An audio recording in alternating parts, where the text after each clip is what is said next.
entrañas de las cárceles venezolanas, un mundo paralelo se despliega. Aquí los presos se sumergen en una vida de excesos y privilegios, como si la reja fuera un umbral hacia la opulencia. Discotecas clandestinas laten al ritmo de la desesperación, piscinas reflejan los sueños rotos y el aire se satura con el aroma de drogas y alcohol. Sin embargo, no todo es lo que parece. En la penumbra, los muros susurran secretos inquietantes. Las torturas acechan en las sombras, las violaciones son moneda corriente y los castigos se despliegan con crueldad inimaginable. La dualidad de estas prisiones es un abismo insospechado. ¿Quiénes son los verdaderos prisioneros? ¿Los que viven entre lujos o los que enfrentan la oscuridad? Acompáñanos en un recorrido por las cárceles más peligrosas de Venezuela, donde la realidad se desdobla y la verdad se oculta tras los barrotes.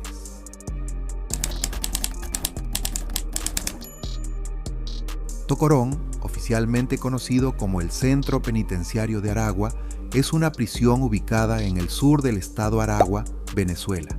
Fue construida en 1982 con una capacidad para albergar a 750 reclusos. Sin embargo, con el tiempo, la población carcelaria se disparó, llegando a más de 7.000 presos en 2016. La sobrepoblación no fue el único problema. Tocorón se convirtió en un microcosmos de caos y descontrol. Dentro de sus muros, los reclusos vivían en condiciones deplorables, con serias deficiencias administrativas, sanitarias y de seguridad. Pero Tocorón no era una cárcel común. Dentro de sus muros se encontraban discotecas, burdeles, celdas de lujo, casinos, piscinas y hasta un zoológico con animales exóticos. Los reclusos podían disfrutar de instalaciones como un estadio de béisbol y una piscina. Tocorón funcionaba como una pequeña ciudad, con túneles que permitían entrar y salir libremente.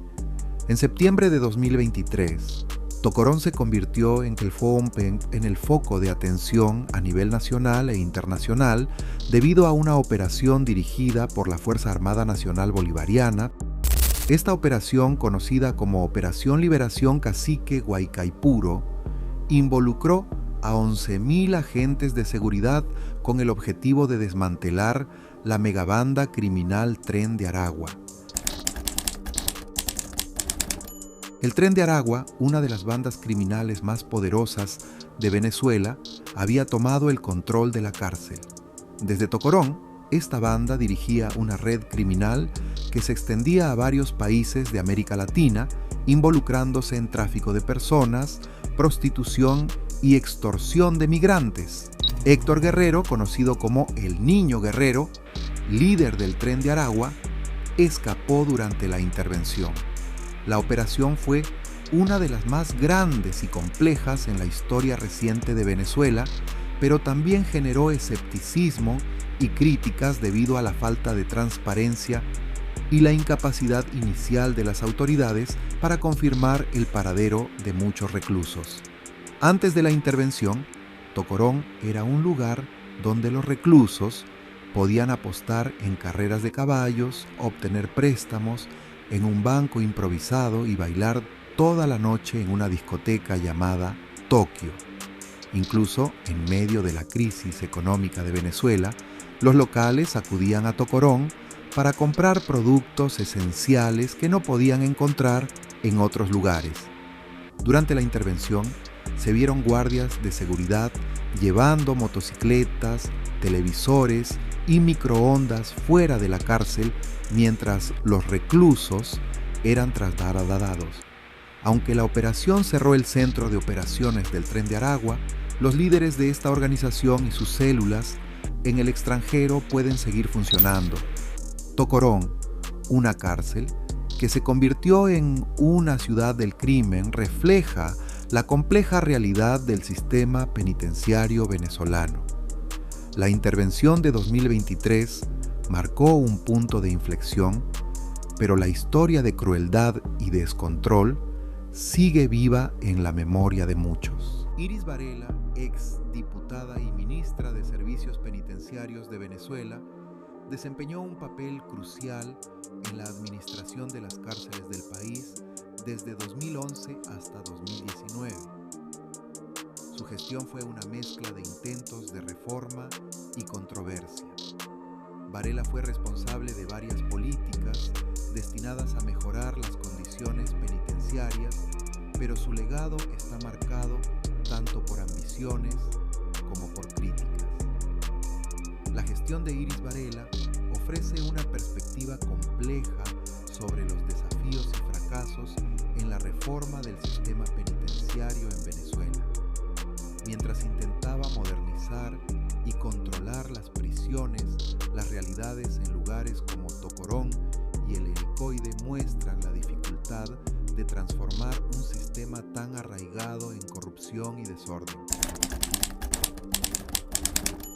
Dentro de los muros de Tocorón y el Helicoide, la crueldad y la manipulación eran moneda corriente. Estas cárceles no solo albergaban a criminales comunes, sino también a presos políticos y personas inocentes atrapadas en un sistema corrupto. Las torturas en el Helicoide eran sistemáticas. Los prisioneros eran sometidos a posiciones de estrés, colgados por sus extremidades y forzados a inhalar bolsas de excremento. En mayo de 2018, los prisioneros se amotinaron en protesta por las condiciones, lo que llevó a la liberación de varios detenidos y promesas de mejoras que nunca se cumplieron. A continuación, dejamos un testimonio real de un recluso. Esta vez me colocan periódico en los ojos y las manos, luego me envuelven con cinta y me esposan. Allí perdí completamente la noción del tiempo y el espacio. Solo dependía de quien me guiara. Al caminar por el pasillo, me llevaba un hombre de forma muy violenta y con el tiempo pude identificar a este hombre que se llamaba Junior. Este me hacía golpear con las paredes y se podía sentir cómo lo disfrutaba. Llegué a una habitación donde pude oír muchas voces. Reían, luego callaban. De repente alguien me hace arrodillar. Estuve en esa posición tal vez 5, 10 o 15 minutos. De forma inesperada alguien me dice: cuando vayas a hablar, mueve las manos. Sorpresivamente se monta un hombre en mi columna y ala mis brazos hacia atrás haciendo palanca. Otro me toma de las piernas muy fuerte hasta el punto de dejarme inmóvil y otro se monta en mi nuca y me susurra al oído: cuando vayas a hablar, mueve las manos. Me monta una bolsa en la cabeza y comienza a asfixiarme. Yo entro en un estado de desesperación hasta el punto que me desmayaba repetidas veces. Quería alcanzar la muerte para librarme de esa agonía. Jamás deseé la muerte tanto como en ese momento. Cuando ese hombre me estaba torturando, yo intentaba tragar la bolsa para quedarme sin aire en los pulmones, pero jamás pude alcanzar ese punto de muerte. La sensación tan desesperante de no poder respirar y con muchos hombres encima fue muy fuerte y la agonía no me permitía descender. Me oriné y defequé encima. Sentía la sangre salir de mi nariz y como entraba por mi boca. Me amenazaron con introducir un palo de escoba por el ano. Me dejaron un rato tirado allí. Luego alguien dice que me corten las orejas. Pasan algo por mis orejas. Ellos reían mórbidamente y se burlaban de mi condición de humillado. Recuerdo claramente que decían: se cagó el bicho. La intervención en Tocorón en 2023 fue un intento de poner fin a este caos. Sin embargo, la operación, aunque masiva, dejó muchas preguntas sin respuesta. Los líderes del Tren de Aragua, como Héctor Guerrero, conocido como el Niño Guerrero, lograron escapar y la red criminal sigue operando desde el extranjero. En el Helicoide, la represión continúa. Los prisioneros políticos y los activistas siguen siendo detenidos y torturados, y las condiciones dentro de la prisión siguen siendo inhumanas. La realidad de las cárceles de Tocorón y el Helicoide es un reflejo de la crisis más amplia que enfrenta Venezuela. La crueldad, la corrupción y la falta de derechos humanos son una constante en estos lugares y las historias de sufrimiento y desesperación siguen resonando en la memoria de muchos. En el mundo carcelario venezolano, los pranes son los líderes de las bandas criminales que controlan las prisiones desde dentro. Estos líderes ejercen un poder absoluto sobre los demás reclusos y en muchos casos sobre las actividades criminales fuera de la cárcel.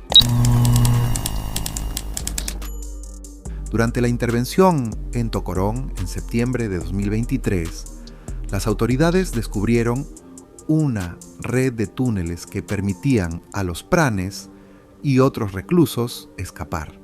A pesar de la magnitud de la operación, muchos de estos líderes criminales lograron huir. Héctor Guerrero y otros líderes del Tren de Aragua aparecieron en países como Chile, Colombia y Estados Unidos. Estos líderes criminales continuaron sus actividades delictivas desde el extranjero, desafiando la autoridad del gobierno venezolano. A pesar de todo, hay esperanza.